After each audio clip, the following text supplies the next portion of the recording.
DADP 같은 경우에도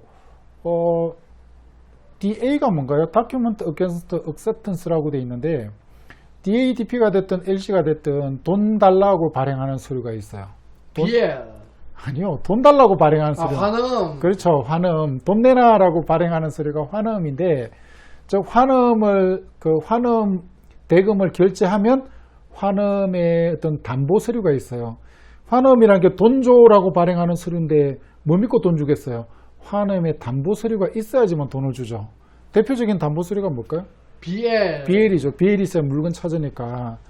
그래서 DA 같은 경우에는 뭐냐면 그 환음에 accept를 해주게 되면 서류를 넘겨주는 거예요. BL을. accept라는 거는 만기를 정해놓고 만기에 돈 주겠습니다라고 서명해서 원칙적으로는 음을 다시 돌려주는 거예요. 그래서 저게 사실은 외상거래와 똑같은 거지. 그죠? 외상거래랑 똑같은데 그런데 저게 accept된 음이 만기에 결제가 안 되게 되면 그 음은 부도났다 이렇게 돼요. 부도나게 되면 그 다음에 이제 당자 거래가 정지가 돼 버리는 거죠. 그래서 저 DA는 굉장히 위험한 조건이기 때문에 보통 본지사에서만 사용을 해라 라고 교과서에 나와 있습니다. DA도 그 망하지 않는 한은 돈을 받기는 하는데 망하거나 도망가면 어쩔 수가 없다 이런 거죠. 그래서 위험하기 때문에 뭐 DP도 위험한 거는 DP는 페이먼트니까 돈을 주고 돈 주고 서류를 넘겨주는데 그런데 DA도 사실은 망하지 않는 한은 돈 주는 거는 보장이 되는 거니까 그런데 둘 다 이제 DADP가 갖고 있는 문제는 물건이 목적지에 도착했음에도 불구하고 수입상이 파산하면은 수입상이 도망가면 어쩔 수가 없다. 수출자는 어떻게 할 수가 없다. 수출자는 다시 그걸 갖다가 갖고 와야지. 갖고 올라오거나 아니면 현지에서 매각하거나 뭐 폐기를 하려고 하면 손해가 어마어마한 거죠. DADP는 그렇다는 겁니다. LC는 그럴 게 없다는 거지. 은행에서 보증한 그러니까 거니까. 은행에서는 원하는 서류만 주면 선화증권 주면 돈 줄게 이렇게 돼 있으니까 떼일 염려가 없는 거죠. 어찌됐든 DADP, LC는 환음을 발행해가지고 돈 주세요 해가지고 거꾸로 회수를 해오는 그런 과정이에요. 그래서 내가 이걸 왜 썼냐면 우리가 보통 이제 무역 전문가시지만 우리 선사에서는 이제 무역 업무를 좀 알아야 되니까 공부하다 보면은 대체로 위에 세 가지를 주로 얘기한다고. 근데 현실에서는 최근에 TT가 대부분 TT죠. 대부분. 예. 내가 보기에는 은행에 이제 수수료 안 주려고 그냥. 수수료도 안 주고 그 다음에 이게 DADP, LC 하면서 이렇게 선화증권이 발행되면 선화증권 오면 물건 못 찾는 거라든지 선화증권 분실 문제라든지 한두 가지가 아니거든. 근데 이제 요즘에는 또 서로 못 믿으면 LC를 해야 되고 근데 무역 거래라는 게 하다 보면 서로 믿고 잘 되는 사람하고 계속 하다 보니까는 이제 TT로 가다가 근데 한 방 크게 먹고 방에 떼이는 거지. 크게 떼이고 이제 망하는 경우도 좀 봐가지고 항상 조심해서 나쁠 건 없다 이런 거죠. 근데 이제 요 거래는 TT in advance. 예, TT in advance. 물건 실기 전에 돈을 주는 비즈니스. 요 참 이런 비즈니스는 흔치 않은데. 왜냐하면 중국에 있는 공장에서 예. 돈 안 좋은 물건 안 줘 이렇게 해버리니까 해서 물건을 돈을 다 줬는데 컨테이너 작업 다 끝났고 예. 근데 계속 배가 안 들어오니까 예. 이제 이 수입상이 이제 안달이 나가지고 왜 빨리 안 씻냐. 그 정형거래 조건은 어떻게 됐던 건가요? 이건 FOB인데 예. 포딩 지정을 선사 지정을 중국 포딩이 했어요. FOB인데 FOB인데도 왜냐? 실험은 안 돌아? 그러니까 FOB 같지 않은 또 FOB가 돼버렸구나. 하여간 뭐 그렇습니다. 그래서 이런 것들은 솔직히 저 같은 사람한테 와가지고 상담을 좀 받고 계약을 해야 된다니까요. 상담할 필요 없어. 이게 나중에 문제 생긴다니까요.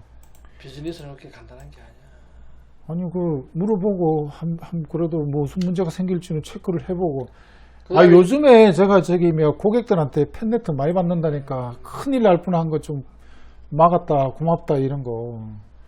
알겠습니다. 그 다음에 이제 선적 프로세스를 한번 봅시다. 전통적으로 볼 때는 SR 선적 요청서를 이제 하주가 냅니다. 그러면 선사에서 그걸 받아가지고 이걸 실겠다고 이제 결정을 하면은 이게 옛날 얘기야. SO shipping order를 선장한테 줍니다. 이 화물 실어라. 예. 이제 줍니다. 그러면 이제 선장이 이제 그 배에 올라가 있으면은 물건이 들어와요. 그럼 이 SO가 있는 거네. 실어 하는 거야 이제.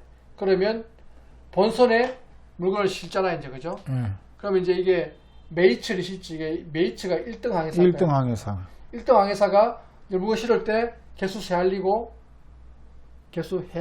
개수 헤아리는 거 탈리맨이에요. anyway. 탈리맨이 해가지고 뭐 이제 물건에 이상이 있나 없나 보고 해가지고 메이츠 리시트 그러니까 본선 수치증을 발행을 합니다. 그러니까 탈리맨이 탈이 있는지 없는지 탈리 해보고.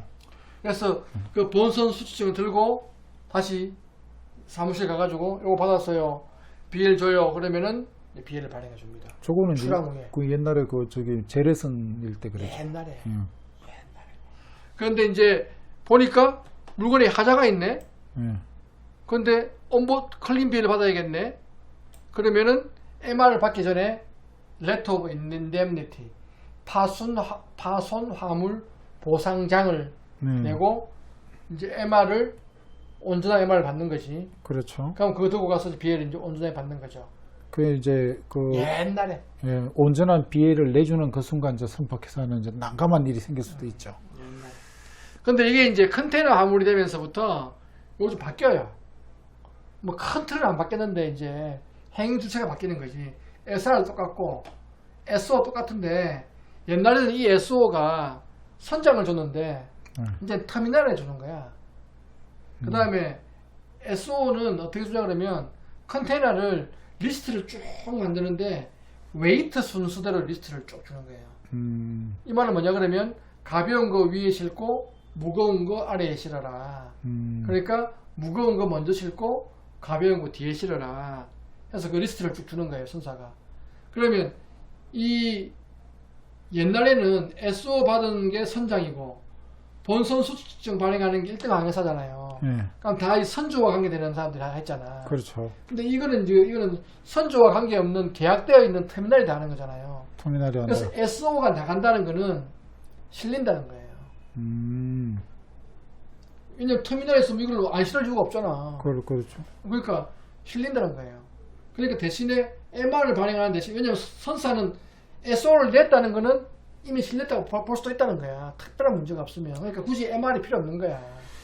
그 이제 저거 이제 그 우리 무역 관련 교과서에서는 MR 대신에 DR이 나온다, 도크 리시트가 나온다라고 무역 교과서에서는 그렇게 다 실려 있어요. 근데 내가 도크 리시트라는 말은 들어보기는 하였으나 본 적이 없네. 그래서 도크 리시트를 기반으로 해서 나온 BL은 리시브드 BL이 된다 이렇게 적혀 주셨어요. 그리고 리시브드 BL이 나중에 그 온보드 BL로 바뀐다. 온보드 BL로 바뀐다 그렇게 나와 있죠. 그렇죠. 그게 다 생략이 되고 탈리시트 하나가 올라옵니다. 아 요즘에는 이제 선사로. 실무적으로는 교과서에 나온 거랑 나와 있는 거는 다 이제 생략. SO를 주면 터미널에서 탈리시트가 올라와. 그러니까 이상이 있는 컨테이너에서 이제 뭐 쓰는 거야. 이상이 없으면 뭐 탈리시트 간단해. 아, 이게 근데 이제 그 관세사 시험에서는 이게 2차 시험에도 출제되고 그랬어요. 그래서 저기 옛날에는 그 MR 해가지고 그 시프트 BL이 나오고, 그런데 컨테이너 화물 같은 경우에 DR에서 리시브드 BL, 온보드 노테이션 된 온보드 BL 이렇게 나온다. 이런 거 가지고 또 시험에 나온 적이 있어요. 너무 현실하고 안 맞는 거를. 저기 모르죠. 또 저기 그 누먼카고님의 현실에는 없었어요. 다른 분들의 현실에는 많이 있을 수도 있는. 그 저 탈리시트에 제일 많이 올라오는 게 예. 실람바 틀린 게 제일 많이 올라옵니다. 아, 난 그게 잘 이해가 안 돼. 왜 실람바가 틀리는지. 대체로 아마 그 작업할 때 남발 대충 보고 그냥 써서 그렇지 않나 싶어요. 어쨌거나 이제 탈리시트가 올라오면 BA를 줍니다. 이게 이제 일반적으로 이제 최근에 컨테이너 화물에 있을 때의 선적 프로세스인데, 이걸 왜 말씀드리냐 그러면 이제 아무데나 배 못 실린다 이거 말하려고 그러겠다. 그렇지. 이제 예정 선박이 지연이 됐을 때 기반입된 컨테이너를 빠른 배로 좀 옮길 수 없느냐. 이제 우리나라의 대표적으로 선박 지연 사유가 뭐냐 그러면 봄, 가을에 중국 해안에 안개가 짙게 껴요. 그래서 중국 거쳐서 한국 들어오는 배들이 연착이 많이 돼요. 안개 보고 개라 그래도 안개죠. 그 다음에 이제 늦여름 초가을에 태풍이 올라오지 않습니까? 예. 또 이제 배가 피항을 하잖아요. 그래서 또 배가 또 연장이 되고. 그다음 예외적으로 이제 부두나 트럭 기사들이 파업을 하면 또 이제 배가 이제 늦게 들어오고. 그래서 이제 내가 실기로 한 배가 늦게 들어왔는데 다른 배가 빨리 들어오네. 먼저 들어오네. 그럼 저 배에 실어줘요. 라고 했을 때 아까 얘기했지만 선박회사에서 SO를 바꿔야 돼.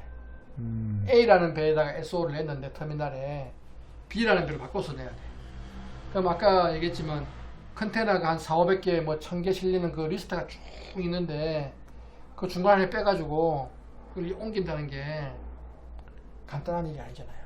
일단 뭐 그것도 간단한 게 아니고 그 뒤에 밑에 뭐예요? 그다음에 이제 마샬링 플랜이라 해가지고 컨테이너는 그 가능한 빨리 작업을 해서 빨리 배를 내야 되기 때문에 배 들어오기 전에 마샬링 야드라는 그 버스 바로 옆에 야드에다가 실리는 순서 반대로 컨테이너를 쫙 쌓아둬가지고 이제 무거운 거 위에 가벼운 거 밑에 딱 쌓아놨다가 착착착착 실으면 이제 무거운 게 아래 들어가고 가벼운 게 위에 올라가는 그런 플랜을 짜 놓는다고. 아, 그러니까 마샬링 플레인이라는 거는 그 배에다 실을 컨테이너를 갖다가 쌓아놓는 그런 계획표 이렇게 되는 그러니까 건데. 선사에서 SO를 주면 그 SO를 보고 터미널에서 컨테이너를 쭉 빼는 거지. 이제 저 구석에 있는 거 갖고 와, 저기 있는 거 갖고 와 해서 쭉 다 빼가지고 이제 딱 모아놓는데 SO를 수정해야지 더 빠른 배 실릴 거 아니야. 그렇죠. 그럼 이 플랜을 그 중에 하나를 또 빼서 딴 데 갖다 놔야 될 거 아니야. 그러니까 중간에 있는 걸 갖다 뺀다 뭐 이런 느낌으로. 그럼 또 선사는 어떻게 하느냐. 선사는 SO를 이제 터미널에 주면서 또 한 분은 본선팀이라 그래가지고 배 운항팀에다 갖다 줘요. 그러면 배도 역시 무거운 배에다 거는 밑에 또 어디다 실을 것인가. 좌석표가 나있다. 마샬링 그 플랜은 마샬링 야드에 그 쌓는 그런 계획표가 되고 베이 플랜은 배 위에다가 쌓는 그런 배 계획. 속에 배 속에. 그러니까 배 속에 쌓이면 안 돼. 그러니까 배는 다 컨테이너이기 때문에 칸칸이 좌석이 다 있다고. 예. 어디 넣어라 하는 게 다 있다고. 그게 이제 배 무게 중심에 따라서 이제 하는데 컨테이너 빠져버리면 그 플레이 다 바뀌어 버리잖아. 그러니까 그 하나 빨리 실기 위해서 지금 얼마나 많은 수정이 필요합니까? 그러니까 안 해주지. 그 다음에 해준다 하더라도 리핸들링이 발생하는 거야. 트럭으로 옮겨야 되고 뭐 다 옮겨야 되고 하니까. 그러니까 이게 담당자 여럿이 고생해야 되고 뭐 그런 거네. 그래서 또 비용이 발생하고 시간이 걸리고 그러니까 안 해주는 거야. 그렇구나. 이런 것들이 다 리스크야. 그래서 배가 딜레이 됐을 때 지금 저기 배가 있는데 좀 실어줘. 그건 안 된다 이거. 안 된다는 거지. 그건 꼭 그 전쟁 때 피난민들 한 명, 두 명 실어주는 것도 아니고 그건 안 된다 이런 거죠. 그러니까 우리가 비행기를 갈아탈 때는 내가 옮겨가면 돼. 1번 탑승구에 있던 비행기인데 10번 탑승구에서 비행기가 1시간 빨리 출항하고 자리가 비었으면 그냥 내가 그냥 표 바꿔가지고 10번으로 가면 돼. 근데 컨테이너는 그게 안 되잖아. 다 작업을 해야 되고 다 전선화돼 있고 다 시스템으로 돌아가기 때문에 그거 하나 빼가지고 옮긴다는 게 보통 문제가 아니라는 거야. 아, 그러면 이제 그 얘기 하면 안 되겠구나. 그 포딩은 배가 없나 봐요. 그랬다가는 무식하다 소리 들을 수도 있겠다. 그렇죠. 그러니까 아까 얘기했지만. 아, 근데 또 그런 사정을 모르면 그런 얘기가 또 쉽게 야길 수가 있죠. 이런 사정을 모르면. 아까 얘기했던 그 포딩은 배가 몇 척 있어요, 뭐 이제. 아, 저는 실제로 들었어요. 그 포딩은 배가 몇 척 있어요. 그랬던 사람을 만났다고 들었어요. 그 포딩 배 없는데요, 그러면. 비행기는 몇 대 있어요? 뭐 그랬다는 그걸 들었어요. 그거 이제 이 해운 물류를 잘 모르시는 분들이 이제 많이 하는 얘기입니다. 그 우님이 궁금할 때는 어디 가면 돼요? rateHowmuch.com입니다. 그 뭐 눈먼카고님 직접 알려주나? 직접 알려드립니다. 아, 알겠습니다. 하여간 수고 많으셨고요. 네, 수고 많으셨습니다. 추석 잘 보내십시오. 네, 추석 잘 보내고 좋은 소원 많이 비세요. 조간 돈 많이 벌어라 이런 거. 알겠습니다. 뭐 내가 빌면 됩니까? 아니 안 비는 것보단 좋을 것 같아요. 수고하셨습니다. 네, 수고하셨습니다.